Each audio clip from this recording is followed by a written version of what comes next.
cafeteria at school at Delaware State University if our stomach was bothering us and we had to use the bathroom. Do you remember the song? Bubbling brown sugar. It started Bubba with was a happy sound. Yo, I just remember Dennis one time in the joint. He in the back of the cab, he ate something, he was like,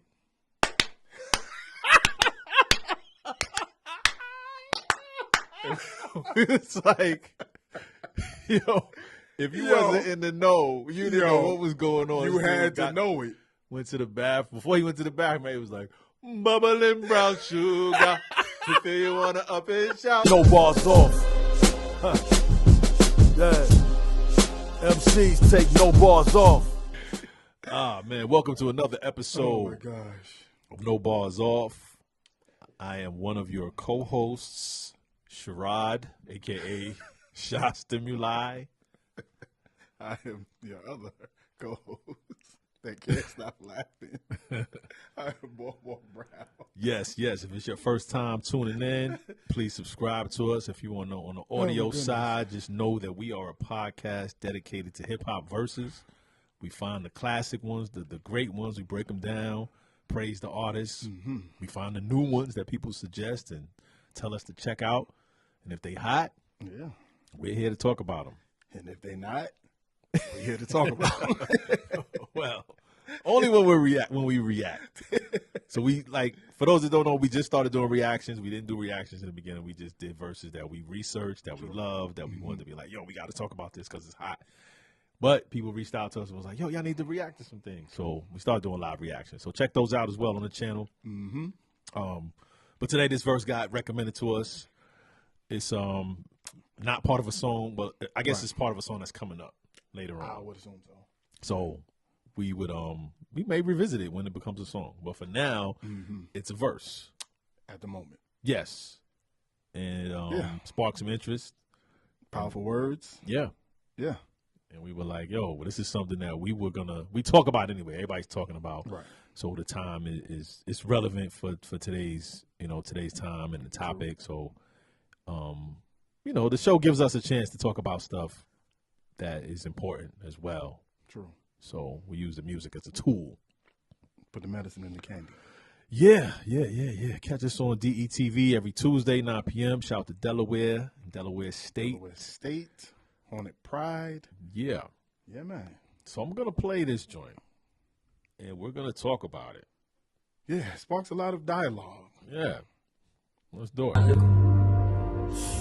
To my nigga out in Memphis, moving senseless, I love you. You someone that my nephew and all my cousins look up to. You sell out every game at every stadium you come to, and you made it out environments that most of us get stuck to. A lot of college coaches wish they never would have snubbed you, cause you bought on all the niggas that recruiters ranked above you. Drafted number 2, all them niggas ended up under you, and now you at the top, so it's certain shit that can't come with you. But I get it, this life we live in is different. We flex in front of the cameras to show the ghetto we did it. Some of us like the flex just to show the rest they can get it, but you glorify a life that you really ain't out here living. I mean, my nigga, you up 200 million and you got to risk it all to show niggas you bought a pistol. It's one thing if you do it once, we'll dismiss it, but you done done it twice in 2 months, nigga, you tripping. I blame the culture, we put you in this position. The music we make influences you young niggas' decisions. To me, when rappers say they ain't role models, they bitching and running from responsibilities that we was given. Feel like it's all on your shoulders. Only 23. Yeah. Definitely something that requires discussion. Yep. Definitely right and exact in terms of not dancing around the subject. Yep. But yeah, it's definitely a conversation that needs to be had because fool me one time, shame on you. Mm-hmm. Fool me twice, can't put the blame on you. But fool me twice, shame on fool. You can't get fooled again. Fool me, you can't get fooled again. Yeah. So, oh man. Yeah, I just feel like the context of the our verse, president. This is our president. Yeah. Fool me, you can't get fooled again. And it's a saying in Texas. I think it's in Texas. It's only in Texas. It's only in Texas. But yeah, it's a conversation that needs to be had because you have somebody that has found a way to escape all of these, this environment that most of us are trying to get out of. Yeah. For those who don't know, this is Symba, and the rap is about Ja Morant. Yeah, the rap's about Ja Morant, and again, we assume it may be a full song because again, it was just like it was a snippet of a session. So, but yeah, when you get into the crux of it, it's like you work this hard to stay the same, or not even to stay the same. You work this hard to get out of somewhere that you want to portray that's what you do. Yeah, like we've known you for the last 3 to 4 years for playing basketball. Right. Why would you want to be associated with being a person that carries guns or that's what they do? This is not what you do on your day job.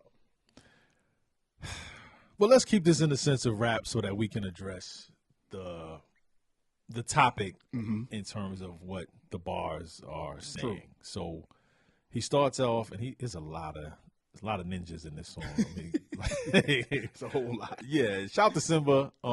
This sounded more like a conversation, which is why it's a lot of the end where he's just throwing it out there. Like, yo, like he's not really. It doesn't sound like rap. It doesn't sound like he was like trying to, write the illest lines. So he's saying to my dude out in Memphis, moving senseless, and just says, "I love you," and starts there. First and foremost. Yeah. So I don't want you to think this is coming from a negative place. Right. But who was it that made that point? Was it Jason Williams? Somebody made a point like Ja will not hear any of this stuff. He's not. All of the criticism, the talk, the feedback, the sportscasters, everybody saying stuff, the bloggers, he's not hearing it. He might not hear this. He won't. Nobody's letting him, yo, Ja, you got to hear this. Symba said, man, he wrote a letter to you. The shit Lil Wayne was talking about, like, he's not going to hear it. Nobody's going to hear it. He's not going to hear anybody. No.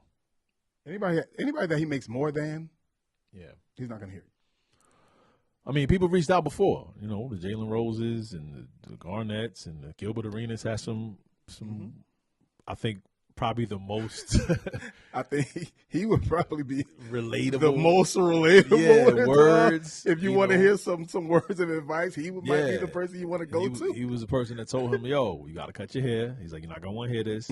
It's going to take, and this was after the first incident. So for those that don't know, Ja Morant was on Instagram Live months ago with a gun in a club, drinking, having a good time. Was it post game, after a game? I think it was after a game. This weekend, he got filmed again. Last weekend, got filmed holding a gun on his friend's Instagram Live. Held up a gun for like a split second. They were vibing the NBA YoungBoy again. Yeah. Is it NBA YoungBoy the problem? No. Which is why we're bringing it to the show, because Lil Wayne had some really, really introspective words where he was asking questions. He was like, yo, if I'm 23, and he asked his people around him, his youngsters around him, like, yo, what is it?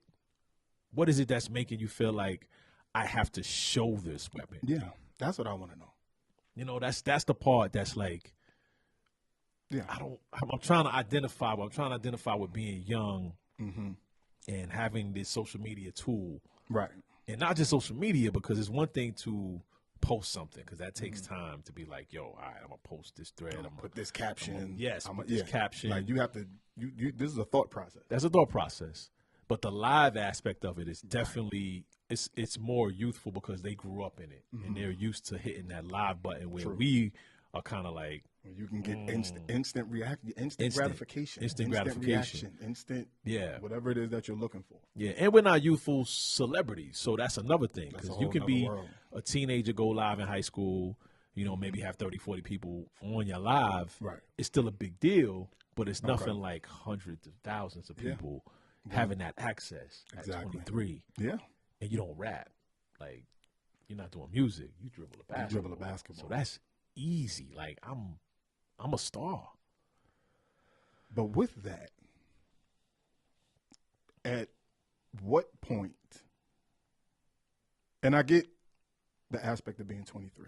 Yeah. Like, nobody made the smartest decisions at 23. But at what point, after I guess the point I'm trying to get to is the IG Live aspect of it. Yeah. Nothing wrong with carrying a gun. Nothing wrong with owning a gun. Nothing wrong with nothing wrong with being a gun enthusiast. you can love guns. Some people like guns. Some people are just people love guns. hype about guns. My wife's cousin loves guns. Yeah, music doesn't help. Loves them. The music doesn't help. When you hear about the Right. gun toy, you hear about the, this ain't enough sometimes. Like, yo, I got it. Shit. Right. Like, I'm just trying to understand what is the fascination as an accomplished multimillionaire basketball player.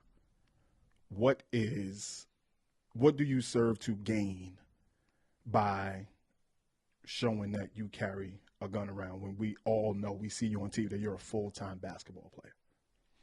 That's the only question that I have. right. Because that's not even trying to paint something that you're not. Like, you do that when somebody don't know you. Yeah. And you come from the burbs and you come to the hood and you want to be somebody that you're not. Yeah.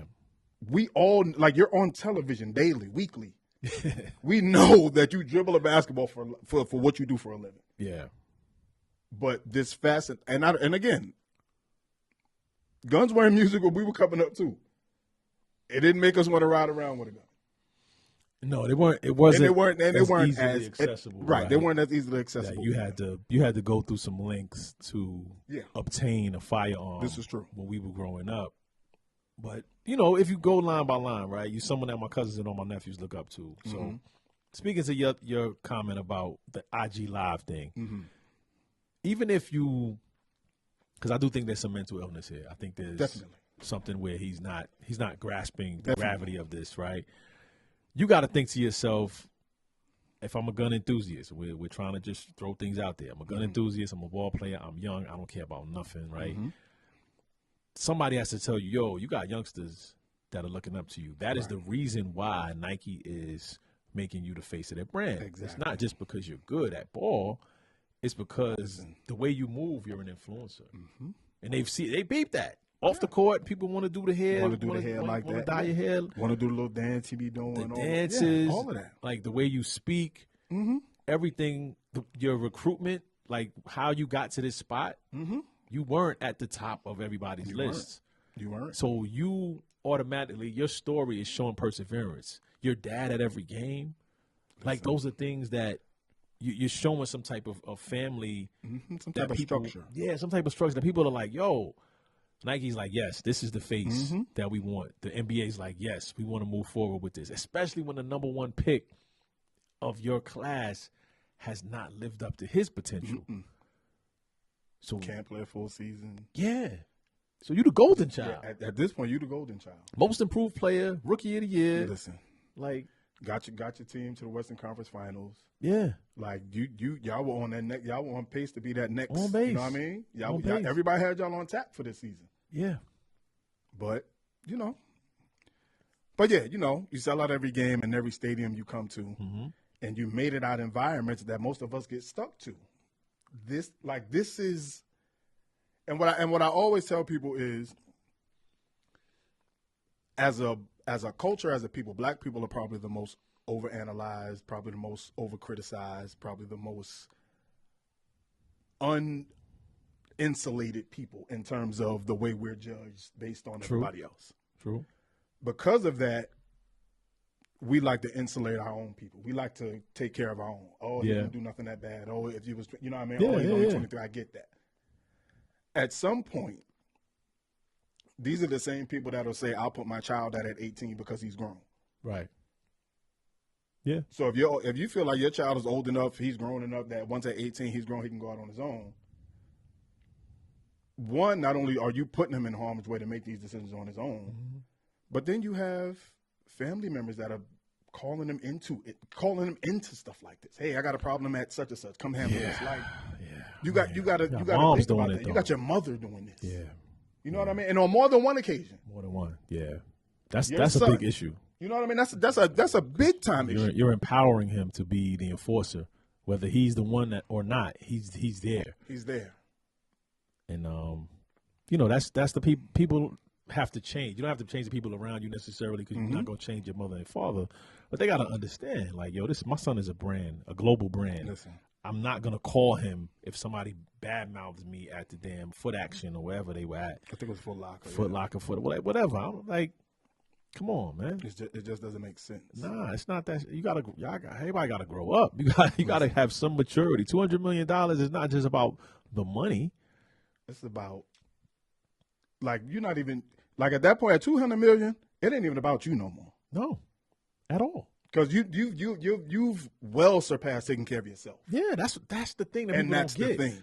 3, 8 million, 9, 10. You know what I'm saying? When that's like, all right, I'm good. I'm good. I may be able to help my immediate family. Maybe 200. We're talking about generational wealth. Listen. And we're talking about changing lives over a time period. Over decades. Over decades. Like your money will outlive you. Correct. Your money will outlive your children. So now everybody that's on this team has to be smart about how to protect this. Which is why off the court, LeBron is the greatest to ever do it. Yep. The absolute greatest. Yep. No debates here. Absolute greatest. Came out at 18, no quote-unquote father figure, single mother, put his boys on. Nobody in the circles ever had a scandal at all. Nope. Ever. Greatest to ever do it. And when you have people that are like-minded and aligned with you, that it wasn't just, oh, this is my boy, I'm going to give him a job. All his boys have function. Like, they have a function. Functions, yeah. They run their own thing, basically, at this point. Yeah, media moguls, sports super agencies. agent, like these dudes have their own function. So Yeah. they came with a plan. Yeah. You can't just have people, oh, this is my man, we grew up together. Yeah. And, you know what I mean, now he got to get a job doing something that he's not good at. Yeah. But because he's my man, I got to, you know what I mean? It happens. Yeah. A lot of college coaches wish they never would have snubbed you because you balled them niggas that recruiters ranked above you. Drafted number 2, all them niggas ended up under you. Now you're at the top, so it's certain that can't come with you. Listen. And we were just talking about high school. He was 3-time state player, From some South player of the Carolina, year. right? South Carolina. South Yeah, Carolina. he was 3-time something, like player of the year, something like that. But the man had like 5 offers maybe. And ended up at Murray State. Yeah, because his dad was like, "Listen, go where they want you." Yeah. And I tell kids that all the time. All the time. They may think, like, yo, D1, No. and that D1 is looking at you like, we'll take you. Right. But, don't expect much. Right, but then the D2, and I had that. I had D2s knocking down my door, D3s beating down my door. And I'm like, man, I want to go D1 because it sounded cool. It sounded cool. You know what I'm saying? But he chose Murray State, which was... And they gave him freedom. Yeah, because South Carolina wanted him but didn't want him, right? That's the home, But he goes to Murray State and balls out. Kills. Has an NCAA tournament, has an NCAA tournament run for the ages, I think. Yeah. And really, that's really like the stage that you need. Yeah. When you go to those small schools, like Steph Curry did the same thing. Like you have that stage. Yeah. Even Gordon Hayward did the same thing. He came out during the NCAA tournament. CJ McCollum. Exactly, CJ McCollum. So when Yeah. you have that time, he had the stage, he showed it. Get to that next level, you're still showing it. Yeah, still showing it. You're still most showing improved, it. Like, man. most improved. Like rookie of the year, those aren't easy accolades. No, not drafted number 2. Not drafted number 2. Like this is So- number 2 is D'Angelo Russell. This is Lonzo Ball. Like Yeah. these are people. Sam Bowie. I mean, Yeah. if we're talking, I mean, listen. It's not easy, man. it's not. Look at RJ Barrett was right behind them. He ain't make an All-Star game yet. It's a reason why it's only 450 of them jobs. Man, listen. I get it. Him saying at the top, certain things can't come with you. You can't. At 23, at Right. 22, 21, because Exactly. this is 2 years that he's been in the league. So Basically. 3 years he's been in the league. Like, this is early that he had to learn these lessons. True. And those aren't, you got to have a circle around you, man. That's And it might Clear. not be dad. It might not be, the dad might not have the education. he may not have the. And I don't mean book knowledge education. I mean, I just think because he's enjoying his celebrity, he is. it's not much he can say to him. Like there's certain things you can say as a parent. Yeah. There's not much weight that those words hold as a parent that's on paper. Right. Like if I'm taking care of you, there's nearly not much that you can say because if it all goes bad and I cut you off, you really gonna what I mean? So, Gary Coleman syndrome, which Cam Exactly. and Mace talked about. Shout out to Is What It Is. It is what it is. They talked about Gary Coleman syndrome where you're the youngest, but you're the breadwinner at the same time. So that changes the dynamic. Yeah. It almost like the child becomes the parent because I get to tell you what you can and can't do. But this line's, speaks to your initial question. We flex in front of the cameras to show the ghetto we did it. Some of us like to flex just to show the rest they can get it. And that makes me think of Rick Ross, DJ Khaled. We the best. Yeah. God did. Yeah. I'm showing you this aspirational thing. I'm showing you my success so that you can go out there and get it. Right. But you glorify life that you really ain't out here living. And that's the part where the camera confuses us. It confuses everything. If I'm let's say you are living that life. Let's say you are this tough guy, this street guy who, like DeJounte Murray, who did time in juvie, who basically when he talks about his life growing up in Washington, you could feel that he escaped. Like, you know what I'm saying? He couldn't wait to get out. Right. You hear Pat Bev and D Rose and they talk about like Chicago life. Yeah. You know. Yeah. You know. Yeah. It's real. We're from New York, so we experience a different way of going to school that a lot of people have not experienced. That every day it's a journey, it's a struggle. It's a I hope nothing happens. Don't nobody try me. Yeah, I hope nothing happens. Yeah. And that can build a certain level of just whatever it is. If you want to call it some type of thugism in you, some toughness, resilience, whatever it is. You may feel like I'm super. Yeah. Right? I'm invincible. I'm immortal. But this gun thing, that's something different. It's something different. I can fight. Oh, yeah, I can I fight. can talk. I fight all day. But the gun part I think is what Symba's speaking to, because when you listen to an NBA Youngboy, similar to we may have listened to Onyx or NWA. NWA. I was listening to NWA the other day. Right. And sometimes it makes you feel aggressive. It does. It absolutely does. There is some sort of correlation to the music that we listen to and how, like, the energy that it gives you. Like that, whether we like it or not, like, there's a reason why you don't hear certain songs in a club. This is not what you're here. You're not here to talk spiritual rap. Right. If you're in a club, you want to hear popping bottles. You want to hear you getting money. You want to hear you got chicks. Yeah. That's what you want to hear in the club. And you might hear a little violence. You might hear a little violence. So what? We in this social set. Don't try me. Right. So, but I mean, there's a reason why you don't hear certain songs in certain places. Right. But with that, again, it's the camera part that changes everything. Changes everything. I just don't understand why you feel like you have to let everybody know that you have a gun. Or let people know that you're comfortable with guns. Or let people know that, don't try me, I got one. You think you got the only gun that was made? They stopped making guns. You think they stopped making guns after they made yours? That's one. Two, my father-in-law live in Memphis. That ain't the place to play with guns. It's not. Memphis ain't the place to do that. No. I can tell you that right now. No. That's not the place you want to do that. Some places are just, listen. It's desperation. It's absolute desperation. And that's poverty is one level. Like we ain't got it. Desperation is I'll do anything. I'll do anything. Listen, Memphis is not. There's a reason why Memphis is always on first 48. Right. And that may speak to why he feels like there's this innate thing to show, right? I'm in Memphis.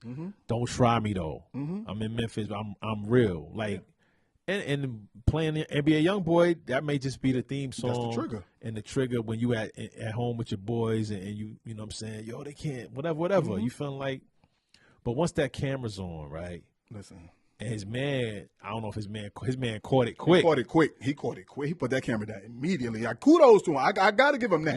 He tried. Yeah, because he put the camera down. He probably saw it in the reflection of the phone. Like he probably saw it live as the people saw it. Yeah, he didn't turn. He was driving. He didn't turn around and be like, "Yo!" He was just like, "Nah, we out." And that's the thing that has to click. Yeah. In Ja's mind, that I had a conversation with Adam Silver and told him this was the last time. So even if Job may be like, "Oh, I didn't know you was live," like as soon Right. as the camera went down, he probably was like, "Yo, I didn't know you was live." Listen, man. It don't matter. It doesn't.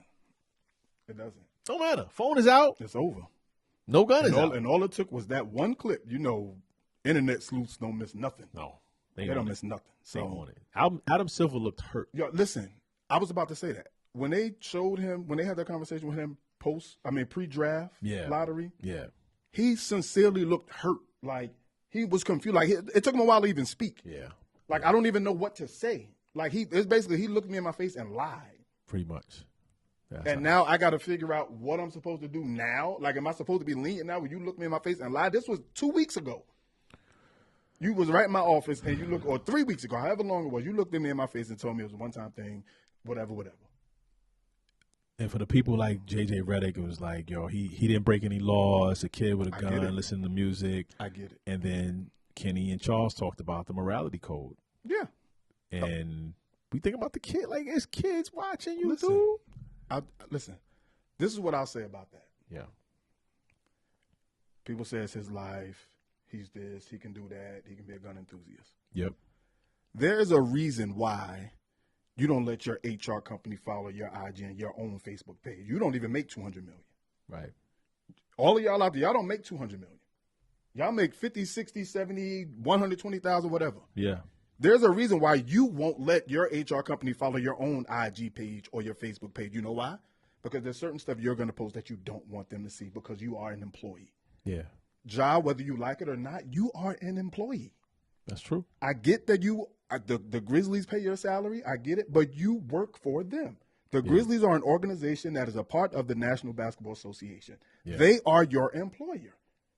Yeah. If you saw your kindergarten school, your kid is in kindergarten, you saw the teacher, she looked good or whatever, she looked great, but if you find out she had an OnlyFans, you'll be looking at her crazy like, wait a minute. Yeah. I don't know if I want this around my child. Simple as that. Simple. It's It's simple simple. morality. And, It's simple. and you're not judging this person in terms of their lifestyle Right. choice. It's not that. It's just, do I want that mixed in with this? Listen. And do I want this person who is this gun enthusiast that has to show it? You could be Jason Williams, although he killed somebody. You could be Jason Williams and have your gun collection at your house, right? You could have your, I love guns. This is, you can show your guns and all of that. People, listen, there's not nobody in this country that doesn't love guns. And I know that sounds crazy, Yeah, but there's a reason there's more guns than people in this country. There's a reason for that. yeah, So there's nothing, no one said you were wrong for having a gun. No. You were wrong for having a gun on IG Live. That's what you were wrong for. Nobody says you can't have a gun. twice. Twice. Yeah, And you know what's funny? But I watched Bomani Jones' interview about this, and he brought up a very interesting point. He said, what I noticed, what stood out to me about the first video when he got caught in the club with the gun or whatever the case may be, yeah, he was like, he's at a place where he's shooting pool. He's like, I'm looking at the pool table. What stood out to me about the pool table is the pool table takes quarters. He's like, in my mind, I'm thinking, why are you in an environment where you have a pool table that takes quarters? Only place you find those is hole in the wall spots, strip clubs, whatever the case may be. He's like, my mind, at $50 million, why are you in a place with a pool table that takes quarters? So again, this is the places he's choosing to frequent, the people he's choosing to surround himself with.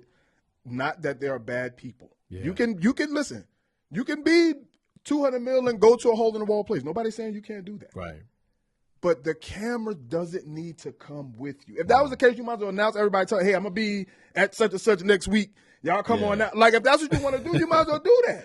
Yeah, I feel like he's been threatened, and he's trying to show whoever these people that threatened him, yo, I got it. I feel like this is just who he is in terms of I got to show. Mm-hmm. But we talked a lot about this, but let's go to the part where he says, I blame the culture. We put you in this position. Mm-hmm. And the music we make influences you young decisions. Right. And even rappers say they ain't role models. They bitching and running from responsibilities that we were given. Mm-hmm. So there's two sides to that I think we can talk about to wrap this up is the music side. Mm-hmm. and he's saying he blames the music culture. And if you think about the music culture and the violence and the guns and all the things that are praised, it's youngsters that are the same age as him that are living certain lifestyles. This is true. The drill rap, the rap where they talk about the people they killed and that person gets killed and it's killing back and forth. This is the culture, and it gets talked about. But do you blame the culture? Is it cause or effect? Are they the product of the environment, or is it an agenda being pushed? Like, how do you blame music? Can you blame music?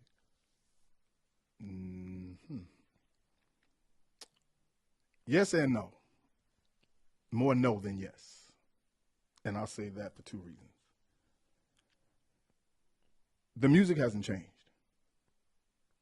in terms of the level of gun violence and things like that mentioned in song. Like I said, I was just listening to NWA, F.O. for Zaggin' the other day. Right. I was 14 years old listening to this. Okay. Did it make me want to go out and do what they were talking about? No. I didn't live in South Central, so I saw things different. I was living in Brooklyn. Yeah. So I can't say that the music is any more violent than it has been. I think the promotion of it has been ramped up. I think the access to it is easier because it's not so much that labels are putting this out, so to speak. Yeah. Rappers are coming to people with whole albums done and just putting them out, basically. Yeah. Whether it be through self-distribution and then somebody jumps on later or whatever the case may be. It's not so much the music. It's more so the promotion of it, and I guess you can say the glorifying of it. So the world has changed. The world absolutely has changed. The internet, social media has changed everything. The access to artists. I believe that when we heard NWA, when we heard Onyx, when we heard DMX, we knew they were characters, so to speak. Okay. But DMX couldn't necessarily go live in 1998 to talk to his fans and just speak and us to get a glimpse into his lifestyle, or any of these guys that we may have looked up to that had music that was violent. We didn't know them totally. We knew them through their music and interviews. Right. So if they went to 106 and Park and they talked, be like, oh man, I like how I talk. I like him even more. You know what I'm saying? Right. Like, but I remember my brother had to do a radio interview back in in mid '90s. He was rolling with Master Ace, and Onyx was supposed to be there. Okay. And Onyx had a song "Throw Your Guns," and I forgot the name of their crew, but Master Ace had a line that was talking about official nest, something like that. But Master Ace had a line about pistol packing whack MCs, and Onyx had taken offense to it. So it was like some rumblings that they were supposed to be on the same radio show, and I was nervous. I remember that. I told my brother, I was like, yo, I don't know, you should go. Like, you know what I'm saying? I was so concerned. He looked at me like this is what? Rap, man. Like, this is rap beef. Not only is this rap, but he's who he is. Like, he was not afraid. He's not scared of nobody. Onyx, right? Shout out to Lord Digger. You think I'm scared of these little short boys? Right. But I'm a kid. I don't know anything. So right. I think about that, and I had believed that these guys were gun-toting killers. Yeah. Like, you know what I'm saying? Like, that was my thought process. And later on, I see Frederick, kill on Moesha, man. Listen, man. So Sunset Park, what time is it? Yeah. So it was a little confusing, but now the culture has shifted. Absolutely. People like Symba who are saying something. It's another rapper that kind of switched up his style. I know Dirk is trying to do some different things. Who was it? But there's a fear that goes with that because inherent positivity is not praised, man. But again, that goes back to truthfully, I want to rhyme like common sense. Yeah. But I did 5 mil. I ain't been rhyming like common sense. Like we are, and this is just America as a society. It is. Violence is praised, whether it's UFC, whether it's football, whatever it is. Violence is what you see on the news every day. Like it's just inherent. Like this is just who we are. However, the music, the times have evolved. When you go back to the message, and it was basically, what I saw. Yeah. What I'm living at. Don't push me. I'm close to the edge. Look what I'm living around. You know what I mean? It was a picture of what we going through. Yeah. People are still rapping about what they're going through. But while some are, have ops and actually slide and do all of this and go do all of that, you have a faction of people that don't do it, but because it's hot right now and that's what's selling, it's the typical, follow the leader. This is what's hot right now. He hot. Let me do something similar to him. When everybody sounded like Future for a while, and what I mean? Like, it's just how it happens. It's just how the cycles go. Yeah. Yeah, we had diversity when we were growing up. Yes. But we didn't have necessarily – it wasn't a business. Like, once it boomed, once Puffy kind of broke through and found this radio formula, Hot 97 was introduced, everything kind of changed. The underground rapper was kind of pushed down, and everything had to be – was hit-based. That's it. And a lot of the music that was positive was wasn't always the substance that was gone. Yeah, like it had to be about popping bottles and labels and but it just had to appeal to the masses. Yeah. So I think Kanye was that bridge that kind of gave us something. Hope. He gave us hope in the 2000s. I think Jesus Walks might have been the last positive radio record of the last 20-something years, and I may why after that. But even why was before that anyway? Even though it wasn't a smash, right? You know what I'm saying? We haven't had big smashes. I think Khaled provides here and there with certain anthems that are not only anthemic but are somewhat positive. Even God did. Yeah, God did. Is definitely something that can be looked at as positive. But the culture is one thing in terms of music, but then you have the NBA culture as well, and you think about a team like Miami who keeps a Udonis Haslem on a squad for 20 years. That hasn't played a minute in like 3 years. I mean, probably more than that. Who serves as not only an enforcer but a culture keeper. Yeah. Right? So for these young guys, there's a voice that's not coming from, the coaches alone. In Memphis, I think the oldest person is Steven Adams, who tried to have a players-only meeting. And I don't know if his voice is loud enough. I don't know if he's the person that's going to get through. It's gonna take Zebo. Right, but Zebo gonna have to sit him down. But in terms of the culture of the NBA, this is something that should be, if not mandatory, it should be talked about by Adam Silver. With every team, with every organization, you have to have a vet. And it's not that most teams don't. It's just that most teams push them out the door when they stop being productive. Teams don't hold on to people as culture holders anymore.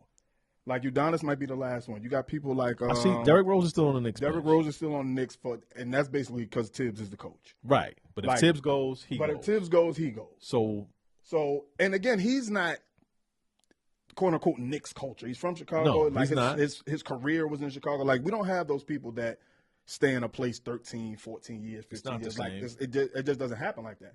Kids come out at 18, they got a second deal by 21, and then after that it's whatever. So as far as the culture goes, this is why Miami is where they are right now. Yeah, I mean, you look go to Iguodala's still there. Iguodala's still there. But again, there's a culture. Nobody expected them to win a championship like that. There's a culture. No. As long as Steph, Clay, and Dre are there's a culture. Like there's bumpers. Like there's guide rails. Yeah, but as you can see, it veered off with the punch. Again, one of your bumpers came off. He filed out and punched somebody in the face. Now look what happened. Yeah, can't win on the road because you don't have the same camaraderie. Right. Poole is different. Poole is different, absolutely different. I look at Poole as a Ja type. He may not be, with the same vigilante stuff going on, but in terms of his game, in terms of his ascension, in terms of just how he plays so free, right? Like you put Ja in a position like that where he's not the number 2 pick, he would be that type of player, but he also might listen. In Memphis. Yeah, I feel like these organizations need to have someone that the youngsters can at least halfway maybe relate to, or it's like, yo, I know he gonna talk to me. Even if I don't want to hear it, I know he gonna say it. I know Zebo gonna sit me down. I know this person gonna Mike Conley or whoever it is. They may decide like, yo, you got to be a part of this culture. We're gonna pay you to be the culture keeper, and I just feel like that's something that needs to happen. I feel like what the NBA does a terrible job of is giving these 20 and 21-year-old kids that they're giving millions of dollars to some sort of internal structure to help them not only manage this money, but manage your free time. Yeah. Because free time, when you got millions of dollars, you have access to everything. So I think the NBA does a poor job of that because that's the only league that you can come out after 1 year. Yeah. Football, you got to do 3 years. Baseball is young, but again, you go through, the minor leagues and all of that. Yeah. How many 19-year-old kids, if I give you $17 million right now, is not going to wild out? Like most kids are going to, now again, depending upon their familial structure, what their parents are like, hey, you need to do this, do that. That's going to be a large part of how it goes. You think about it, there's a reason why as soon as Dame got drafted, he moved his mom's in the crib. Like you know what I mean? Like you had, unless you want to think like that, or unless if you're self-conscious enough to know, okay, I can't deal with all this money on my own or keep it all straight. Let me get somebody here that's going to help me out. Yeah. If you're not fine with it being some older dude that's at the team that you at, bring your parent in. Well, not his mama. Yeah, not his or his father. You can't bring in either one. So who does he go to now? Yeah, I don't know. That's what I'm saying. Like the NBA has to do a better job of that because, again, you get these. It's a reason these kids are leaving after 1 year. They need the money, man. Yeah. Kids ain't leaving after 1 year just because they think they're nice and they ready. Like kids need the money. You talked about his free time, and that was something that I know Gilbert Arenas used to talk about when he came into the league, how facilities were different. Once practice was over, they just let you go. And that was the difference between guys that became all-stars and guys that put the work in. But if you look at Josh Nike commercial, he's working, right? It's showing that he put the work in. Well, you don't change your three-point percentage in a year by not putting the time in. Right. So obviously he's like, yo, I put the work in. And now he's showing – it's like he's showing that side, and now I'm going to show you this other side to let you know that I'm still this guy. I'm still Demetrius Morant, whatever, from the street of South Carolina. But we don't – why? We don't care. Why do you need to be him? We don't care. Like and listen, and if you weren't this kind of guy in South Carolina, why would you be this kind of guy in Memphis?